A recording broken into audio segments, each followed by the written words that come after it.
All right, especially with our people, man. All right, our women earn more than the men, so that again puts a masculine energy on you, because the main provider is supposed to be the man. All right, and that's why the Heavenly Father said what? That's why when we come into, when the Lord brings in His truth, that's why you have to seek the old paths. All right. All right. Jeremiah 6:16. Thus saith the Lord, stand ye in the ways and see, and ask for the old paths. All right. Where is the good way, and walk therein. All right. Ye shall find rest for your souls. All right. The old paths, man. And the Lord has certain instructions for a woman. And the ones by women that comply with those instructions, has faith in the Heavenly Father and His Son, the Lord is going to deliver you in these last days. All right. But at the end of the scripture, what does it says? But they said, we will not walk therein. Yeah, many of our women are not going to walk, man. All right. And what we're doing with these lessons, we're being watchmen. All right. Verse 17. I set watchmen over you. See, we're over you, man. All right. The ones of you that can't accept it, all right, don't worry. You're like, for example, you look at the Northern Kingdom now, they're complaining about Donald Trump and ICE and all this stuff, but a lot of them voted for Donald Trump. And I guarantee you, a lot of them was you stupid Latino women, man. All right. So you're getting what you deserve, man.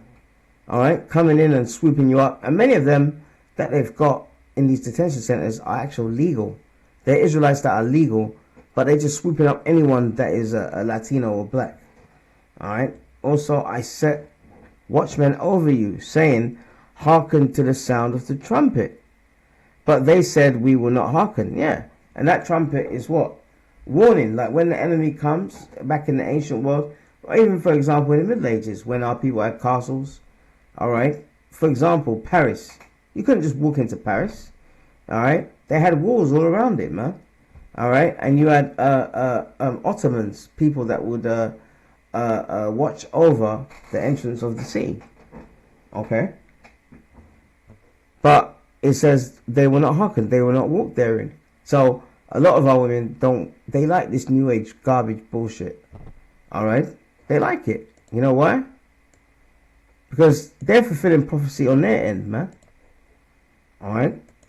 There's a prophecy that shows you how the majority of our women would be. And by the way, Joan of Arc is a perfect example of this, man. Proverbs 7:11. She is loud and stubborn.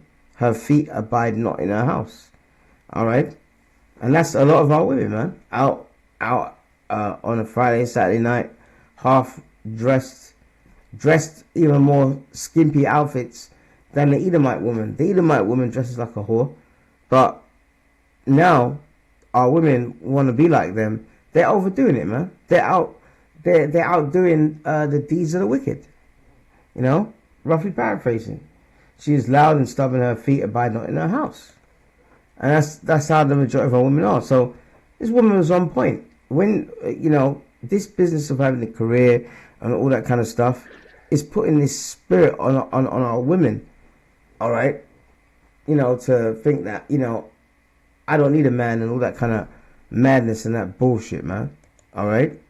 And on the other flip side, we have to remember and take lessons from history, because King Solomon was a very wise king, but he dealt with women of the other nations, and then he started to worship their gods. That's where the man comes in. The man, all right, the man is the head, as we showed you in Corinthians. All right, you're the head, man, so you have to be the example for your wife, for the rest of the household. That's not happening a lot, man. But even King Solomon slipped up, by having these women, of other nations, and started to worship their gods. All right. And Nehemiah was pissed about this, because I'm going to read this. In this time when Nehemiah was on the scene, you had Israelite men going out with heathen women, having kids with them, and literally not teaching them the language Hebrew. Paleo-Hebrew. Rather than that, the kids were speaking the languages of their mothers, you know. So this is Nehemiah chapter 13 verse 23. Alright, and in those days also saw I Jews that had married wives of Ashdod. Alright, and Ashdod is in Israel, it's a seaport in Israel, and of Ammon, and Ammonites are what we call today the Japanese, and of Moab. Alright, and Moab is what we call the Chinese people today, because they all lived around that area where we were. Alright, and our men were going out with these women, man. Alright, 24, and their children spake half in the speech of Ashdod, and could not speak in the Jews' language. Alright, but according to the language of each people. So they couldn't speak Hebrew. That's a you know, like if you're a soldier and you don't do your duties, and they say, you know, the military police pick you up and say you're charged with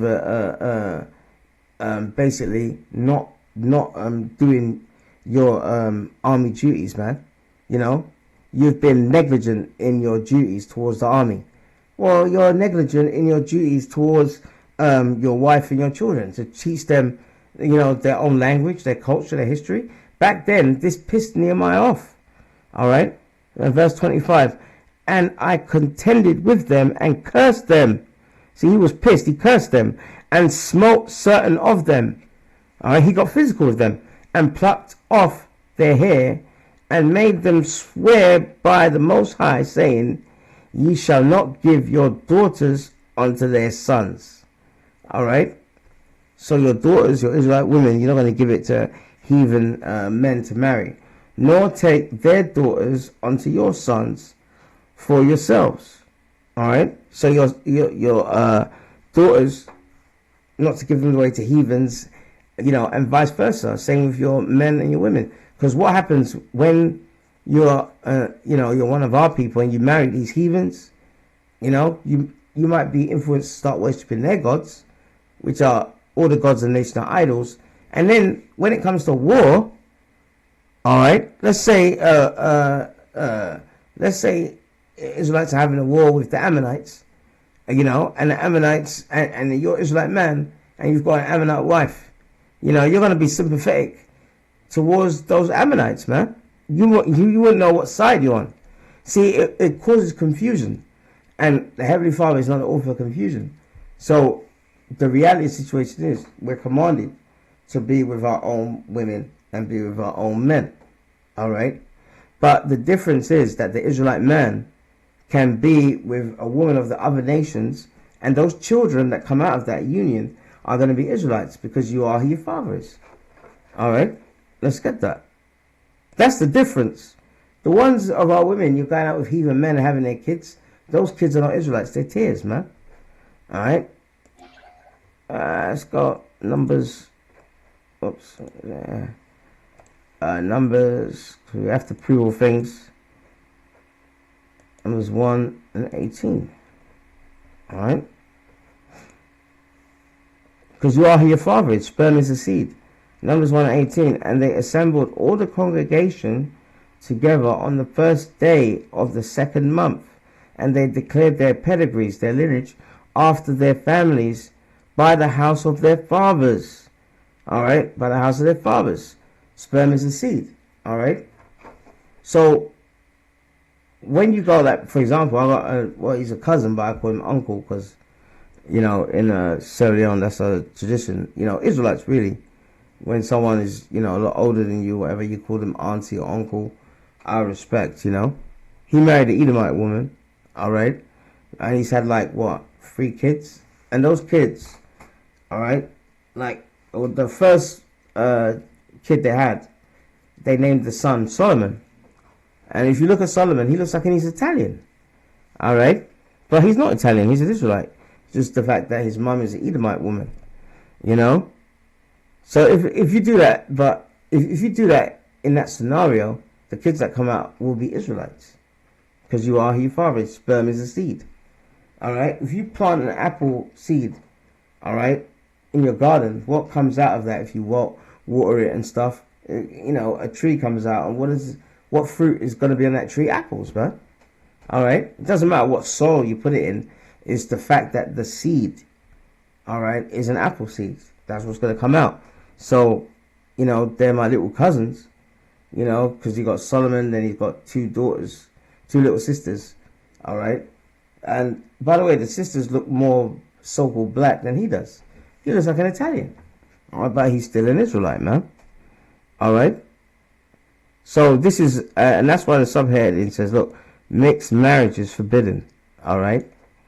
So, yeah, so when you go to war, what's going to happen? You know, if you go to, yeah, you know, when it comes to race rights, what's going to happen? And these things are going to happen. So that's the reason why our women, you should, and our men, the time is now to fall in line with the Heavenly Father, man. All right, we're giving you warning.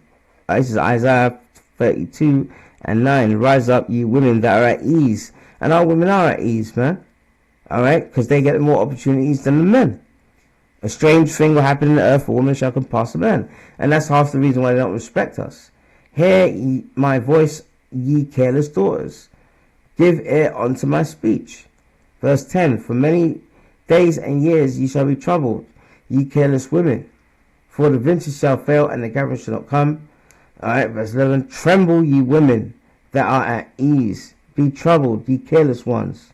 And what's going to happen is when Jacob's trouble happened, alright, a lot of our women, that's when they're going to want to get correct with the Heavenly Father. And by that time, it will probably be too late for the majority of you, man. Alright. Now, there's one I want to show here. There's a clip here. Yeah, this is the one. Alright. I want to hear, I want you to listen to this exchange, man. Because this is another problem that we have with our women. They just can't keep their mouth shut. Alright? And I remember when I was younger, I met this girl. And this girl was really nice. Very feminine, this, that, and the other. But you know what? Back then I was just in the world. You know, I was a nigga myself. And I didn't pursue it because I said she was boring. You know? I said I wanted to stimulate conversation and debates. That shows you how bugged out I was, man. Alright? This is Ecclesiasticus in the Apocrypha. Verse 26 and 14. A silent and loving woman is a gift of the Lord. Alright? And there is nothing so much worth as a mind well instructed. See? That's the kind of woman you should be wanting. And that young lady, she was like that. But back then, I was bugged out in the world, man. You know? I regret that, man. You know? But hey, right now, alright? Right now in this truth, the woman that we are seeking is this truth. You know? This truth should be a woman. You know? You love the truth. You like you have a woman. You hold her. You caress her. You know? You know how it goes, man. Well, that's what you should be doing with this truth. You know? Holding it tight. Taking it seriously. You know? Protecting it. Alright? These are the things that the Lord delights in. Now, I want you to watch this exchange. Right? This is the late Kevin Samuels. And that shows you how wicked many of our women are. Because when he died, some women actually had parties and did it on YouTube and pop bottles. He was just trying. That shows you how wicked he was just trying to straighten you wicked women out. Alright? I want you to hear this exchange. Walking through society of being just answer the question, man. Can you answer the question, ma'am? Could you answer the question? I think Bernice Burgos. I asked you a 5'5" man. I asked you a 5 foot. She overweight. All right, I've told you several times. You're not going to talk over me. So we'll try this one more time, and if you're going to continue to do this, I'm going to bid you a good night.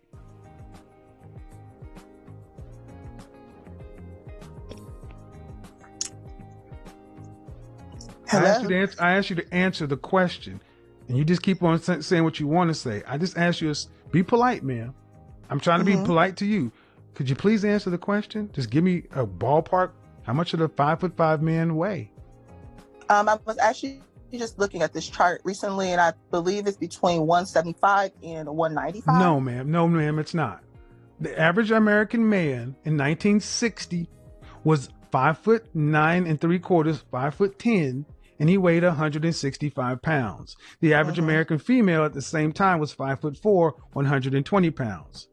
Fast forward 55 years later, the average American man was still 5'10", and his weight had ballooned up from 165 to a whopping 168. He gained 3 pounds in 55 years. Yet the average American woman went from 120 to 160, a 40-pound differential. There should roughly be a 40 to 45-pound differential between men and women. The average height of a black woman, average weight of a black woman in this country, 5'4", 187. 80% of you are overweight, and you think because you have a nice snatched waist and a big ass, and you like where the fat landed, that changes the way the body is set up. You're overweight for your height, and bottom line, you weigh more than a man. I don't weigh more than the man I date. If a man was your height, you would weigh more than he does. You weigh more than the average American male, who's 5'10". Did you not hear me say that the average man is 5'10", 168? You weigh more than the average man in this country. And the average man in this country is in my DMs. Average man in this country. And you can have all your defiant attitude and not like it and challenge the BMI and the racial disparity, whatever. Doesn't matter. You're overweight for your height.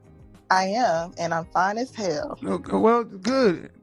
Knock it off. You could be as fine as hell. And the problem you had with me saying Tracy Ellis Ross could not get a high value man, and she's happily being single, is what? Oh, do you consider Tracy Ellis Ross overweight? Is her BMI, her butt? I asked you, see, the proper thing to do, ma'am, is before you ask a question, you answer the question that's been asked.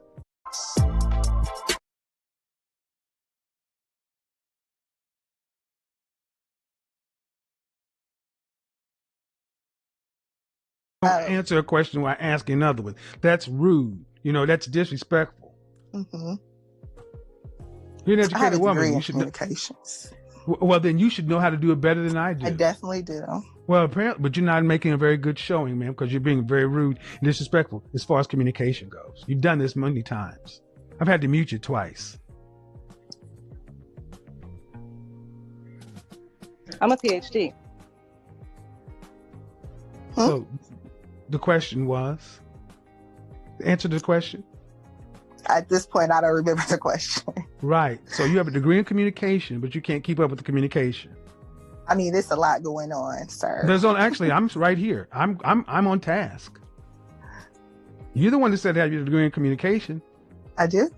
So show your work. I asked the question. What's the answer to the question I asked? I asked you the question again. All right. So in other words, you are being disrespectful because you're not even paying attention to the person who's hosting the show and the question I'm asking. You want to say what you want to say so much. You basically said, fuck you and your question. I'm going to say what I want. All right. So you're happily single. Congratulations. Yeah.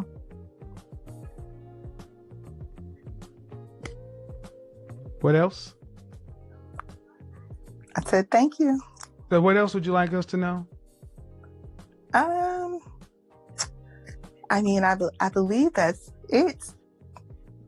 And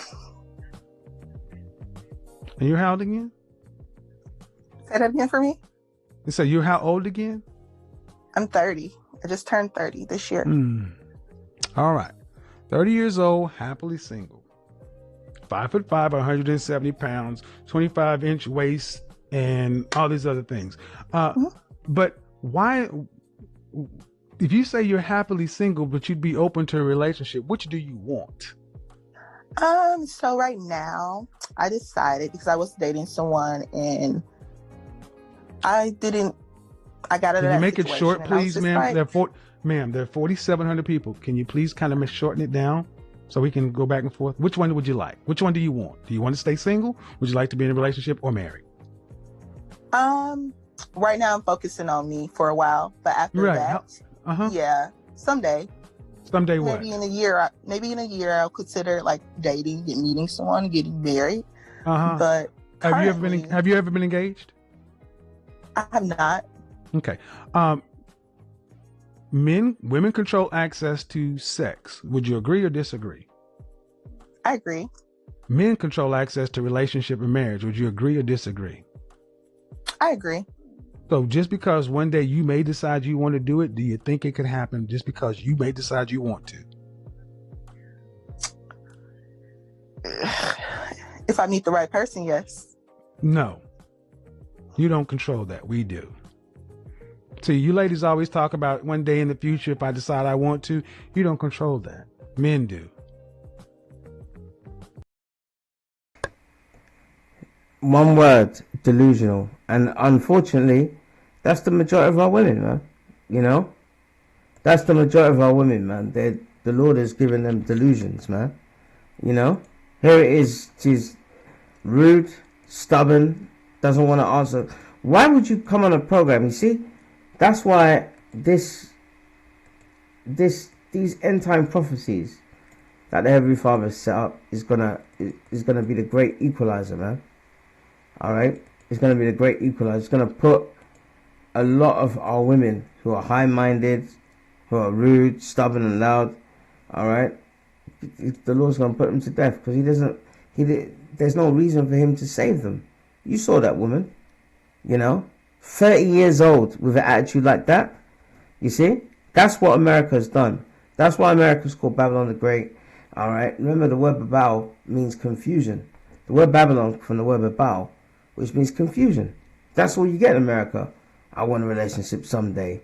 You know, Isaiah 66:4. All right, and this is what the Lord has done to our people, especially our women. I also will choose their delusions. I will bring their fears upon them, because when I called, none did answer.